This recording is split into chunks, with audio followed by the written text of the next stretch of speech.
नमस्कार मित्रांनो, आज आपण एका अशा घटनेबद्दल बोलणार आहोत जी आनंदाच्या क्षणाला शोकांतिकेत बदलली। कर्नाटकात रॉयल चॅलेंजर्स बेंगळुरूच्या म्हणजेच आरसीबी विजयाच्या उत्सवात 11 निष्पाप चाहत्यांचा मृत्यू, 50हून अधिक जखमी आणि याला जबाबदार कोण? कर्नाटकातील काँग्रेस सरकार, जे गॅरंटीच्या नावाखाली जनतेची फसवणूक करते पण मूलभूत सार्वजनिक सुरक्षेची गॅरंटी देऊ शकले नाहीत।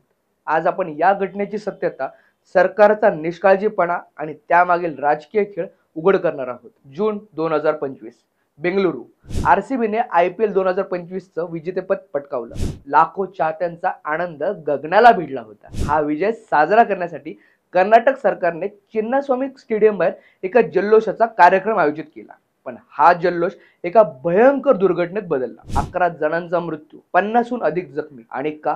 कारण काँग्रेस सरकारने या उत्सवाला आपल्या राजकीय फायद्यासाठी पीआर स्टंट बनवलं। क्राउड मॅनेजमेंटची कोणतीही तयारी नव्हती, सुरक्षा व्यवस्था अपुरी होती आणि प्रशासन पूर्णपणे निष्क्रिय। जरा मागे वळून पाहूया। जुलै 2024 मुंबई भारतीय क्रिकेट संघाने T20 विश्वचषक जिंकला। जवळपास 3 लाख चाहते मुंबईच्या मरीन ड्राईव्हवर जमले। 5000 पोलिसांचा बंदोबस्त आणि बीसीसीआय सोबत समन्वय।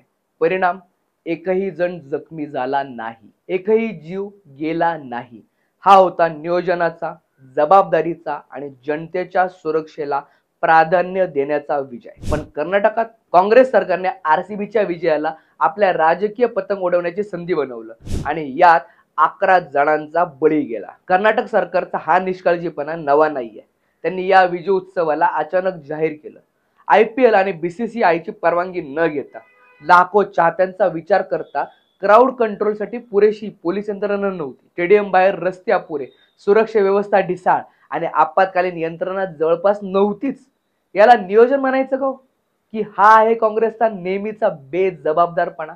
आणि सर्वात लज्जास्पद बाब म्हणजे, बाहेर लोक मरत असताना आज स्टेडियम मध्ये आरसीबीचा सत्कार समारंभ सुरूच होता। यापेक्षा क्रूर आणि संवेदनाहीन काय असू शकतं मंडळी? काँग्रेस नेहमीच गॅरंटीच्या नावाखाली मत मागतं, पण या 11 मृत्यूंची जबाबदारी कोण घेणार? कर्नाटकचे मुख्यमंत्री सिद्धरामय्या आणि उपमुख्यमंत्री DK शिवकुमार यांनी या विजय उत्सवात स्वतः उपस्थित राहून राजकीय मायलेज कमवण्याचा प्रयत्न केला। आरसीबीच्या विजयाचं श्रेय घेण्यासाठी त्यांनी ट्विटरवरून पोस्ट केल्या, पण जेव्हा गोष्टी हाताबाहेर गेल्या तेव्हा कोण जबाबदार? त्यांनी हात झटकले। काँग्रेसच्या समर्थकांनी तर आरसीबीच्या विजयाचं श्रेय काँग्रेस सरकारला देण्याचा प्रयत्न केला। आणि आता मृत्यूचं श्रेय कोण घेणार बरं?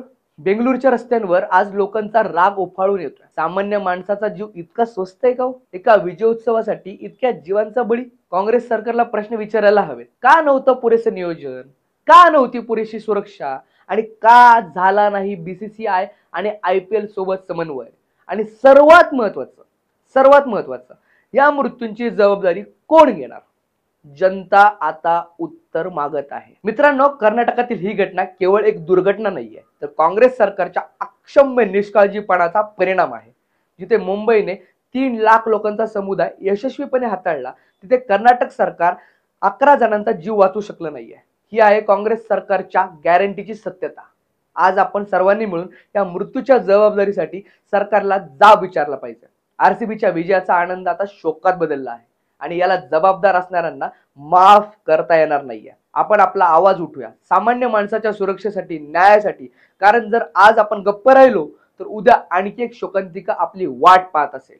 आवाज उठवा, प्रश्न विचारा आणि न्याय आवर्जून मागा। तर तुम्हाला व्हिडिओ आवडला असेल तर लाईक करा, शेअर करा आणि सबस्क्राईब करायला अजिबात विसरू नका।